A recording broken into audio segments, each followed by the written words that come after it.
અમદાવાદના વસ્ત્રાલમાં ભગવાનના મામેરાની તૈયારીઓ પૂરજોશમાં શરૂ। મૂળ સાબરકાંઠાના વતની અને હાલ વસ્ત્રાલમાં રહેતા વિનોદ પ્રજાપતિને મળ્યો છે મામેરાનો લાવો। મામેરાને લઈ વિનોદભાઈના પરિવાર અને સોસાયટીના રહીશોમાં ઉત્સાહ જોવા મળી રહ્યો છે। ભગવાનના મામેરામાં સોસાયટીના લોકો જ નહીં, વિનોદભાઈના વતન સહિત 42 ગામના લોકો પણ જોડાશે। ગામના લોકો સહિત તમામ શ્રદ્ધાળુઓ માટે ભોજનની વિશેષ વ્યવસ્થા કરાઈ છે। સાથે વાત કરીએ ભગવાનના શૃંગારની તો ભગવાનના વિશેષ વાઘા તૈયાર થયા છે।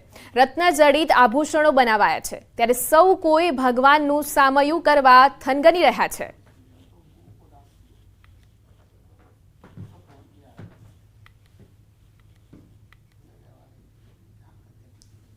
અમદાવાદના વસ્ત્રાલ વિસ્તારમાં વિનોદ પ્રજાપતિ કે જેમને આ વખતે લાવો મળ્યો છે મામેરાના, અને મામેરાનો જે લાવો મળ્યો છે તેને લઈને આપ જોઈ રહ્યા છો કે તમામમાં ઉત્સાહ જોવા મળી રહ્યો છે। અને પત્રિકા લેખન સાથે ખાસ કરીને આગામી સમયમાં જવારા માટેનો પણ વિશેષ કાર્યક્રમ છે તે કરવામાં આવશે।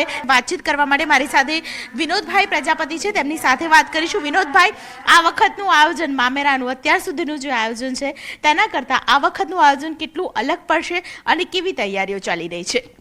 તૈયારીઓમાં તો એવું છે કે અમે જગન્નાથ ભગવાન જ્યારે આપણા ઘરે આવવાના હોય એટલે કોઈ કચાશ ના રહી જાય એનું અમે માઇક્રો લેવલે પ્લાનિંગ તો કરતા રહીએ છીએ। 3 તારીખે જ્યારે આવશે ગામના લોકો, 42 ગામના લોકો એક સાથે આવશે। આપણે પણ આયોજન ખૂબ જ મોટું કર્યું છે, તો ગામના લોકો પણ સચવાઈ જાય અને ગામની રૂઢિગત પરંપરાગત રીતે આપણું મામેરું પણ થાય તે પ્રકારની તૈયારી કેવી કરી છે? એમાં તૈયારીમાં આપણે સોસાયટીના સભ્યો, જે અમારી આ જે સોસાયટી 166 મકાન છે, જ્યારે અમે પહેલી મિટિંગ મામેરું લાગ્યું ત્યારે કરી, ત્યારે એ લોકોએ કીધું કે ભાઈ અમે બી 2-3 દિવસ કામ રોકી અને 100% ભગવાન જગન્નાથ ભગવાન આવતા હોય તો અમે એને સમર્પિત થઈ જઈશું।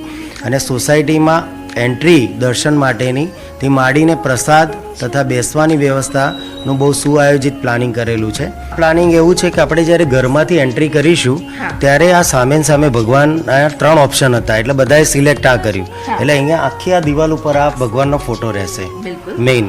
પછી આ જે સ્ટેપ પિંક કલરને દેખાય છે, આ ટેબલ છે, અહીંયા ભગવાનનું સ્થાપન રહેશે અને 2 બાજુ ટેબલમાં બાકીના બધા વાઘા, પછી એમના જે આપણે ચાંદીના હાર, અછોડા, એ બધી જે તૈયારીઓ ચાલે છે એ આપણે કરીશું, બરાબર। અને ત્યાર પછી આજે અંદર જે ગોઠવણી કરવાની છે એની વાત કરું તો જે ટોટલ અમારી આ જે મેઇન રોડ છે એ 30 ફૂટનો છે, એ 30 ફૂટમાંથી આપણે 15 ફૂટ કવર કરીએ છીએ, 15 ફૂટ ખુલ્લું રાખીએ છીએ સોસાયટીના સભ્યોને જવા માટે। તો ભગવાનનું મહામૂલું મામેરું કે જેના ઉત્સાહ છે તે ઉત્સાહ બેવડાયો છે। ધીમે ધીમે જેમ દિવસો વીતતા જાય છે તેમ તેમ પરિવારમાં ખુશી વધતી જાય છે, અને જે પ્રકારનું આયોજન કરવામાં આવ્યું છે, માઇક્રો લેવલનું આયોજન કરવામાં આવ્યું છે, મેપ બનાવવામાં આવ્યો છે, પત્રિકા લેખન થઈ ચૂક્યું છે, જવારા હવે વાવવામાં આવશે, અને જે રીતે ઘરમાં લગ્ન હોય તે પ્રકારનો માહોલ પણ જોવા મળી રહ્યો છે। અને સાથે જ બસ રાહ જોવાઈ રહી છે કે ક્યારે ભગવાનને છે મામેરું અર્પણ કરવામાં આવે, અને તમામ લોકોમાં ઉત્સાહ છે તે બેવડાયો છે।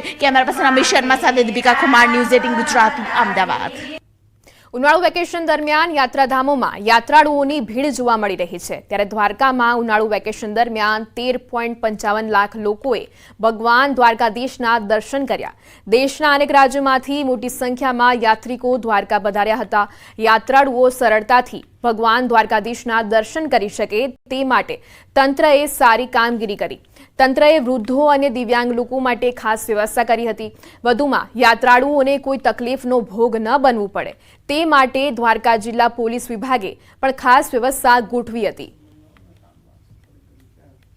ક્રોતાપ હોવા છતાં પણ મોટી સંખ્યામાં દર્શનાર્થીઓ આવ્યા। સાથે સાથે મંદિર પ્રશાસન દ્વારા પણ ડોમની અને પીવાના પાણીની સુવ્યવસ્થિત વ્યવસ્થા કરવામાં આવી હતી। આ સાથે પોલીસ પ્રશાસને પણ ખૂબ સારો સહયોગ આપી અને દર્શનાર્થીઓને મદદગાર બન્યા હતા। વાત કરીએ ભરૂચની, તો ભરૂચ જિલ્લાના હાંસોટ પંથકમાં મેઘરાજાનું આગમન થયું। હાંસોટ પંથકમાં વરસાદ વરસતા વાતાવરણમાં ઠંડક પ્રસરી। ઇલાવ, સાહોલ, બાલોટા, સુણેવ, આસરમાં સહિતના ગામે વરસાદ વરસ્યો।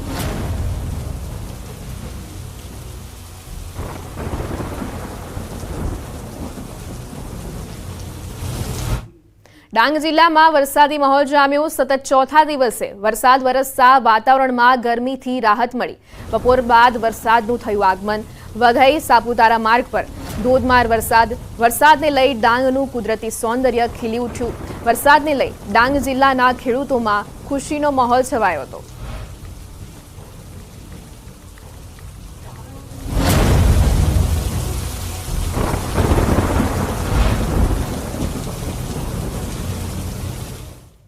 નસીબની રેખાઓ ભલે હથેળીમાં હોય, પરંતુ નસીબ એના પણ હોય છે જેના હાથ નથી હોતા. આ પંક્તિ યથાર્થ ઠરી છે બનાસકાંઠાના રસાડા ગામના બે પ્રજ્ઞાચક્ષુ ભાઈઓ માટે. જી હા, ઓધારજી રાણાજી વાણેચા પરિવારમાં જન્મેલા બે ભાઈઓ જન્મથી જ સુરદાસ હતા અને પરિવારની આર્થિક સ્થિતિ પણ ખૂબ નબળી હતી.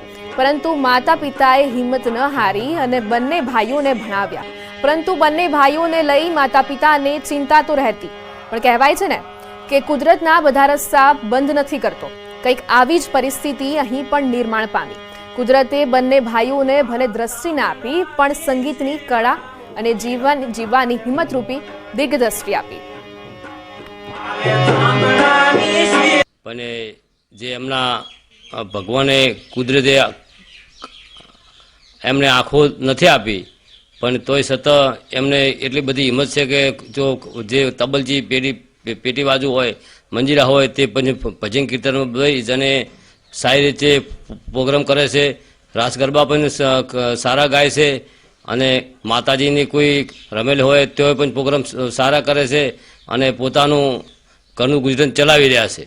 પછી મારા દેવનો ભત્રીજા સુરદાસ છે જલમના, એના લોક ડાયરામાં જોય, ભજનમાં જોય.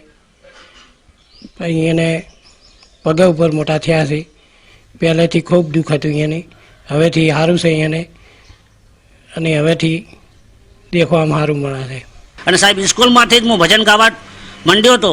અને સાહેબ નાના છોકરાને રમવાની સાયકલ આવે, એ સાયકલની સીટ ઉપરથી હું પણ તબલો વગાડતો અને તેલના ડબલા ઉપર હું તબલાની સંગીતની કળા શીખ્યો છું સાહેબ. પહેલાં અમારા માતા પિતાને દુઃખ હતું કે આ બંને ભાઈઓ સુરદાસ છે તો અમારું આ ગુજરાન કેવી રીતે ચાલશે. તો સાહેબ પણ હવે અમારા માતા પિતાને પણ આનંદ છે કે આ સંગીતની કળાએ અમે પોતે ઊભા થઈ શક્યા સાહેબ. અને અમને લોક ડાયરા પણ કરીએ છીએ, ભજન પણ કરીએ છીએ. ગુજરાત રાજ્યમાં જ્યાં જ્યાં અમને વાયક મળે ત્યાં અમે પ્રોગ્રામ કરવા જઈએ છીએ. તો સમાચારોમાં હાલ બસ આટલું જ. વધુ સમાચારો માટે આપ જોડાયેલા રહો ન્યૂઝ 18 ગુજરાતી સાથે. નમસ્કાર.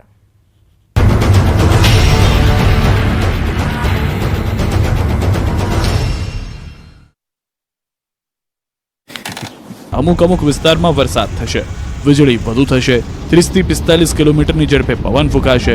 22 થી 25 જૂનના સારો વરસાદ થવાનું અનુમાન છે. પવનની તેજ ગતિના સપાટા સૌરાષ્ટ્રના દક્ષિણ ભાગમાં, ભાવનગરના ભાગમાં, બાબરા, બોટાદ, બરવાડા, આ ઉપરાંત દક્ષિણના ઘણા ભાગો અને ખંભાતના ભાગો, ગોધરાના ભાગો, તારાપુરના ભાગો, ખેડા જિલ્લાના કેટલાક ભાગમાં વિન્ડ ગસ્ટ જબરજસ્ત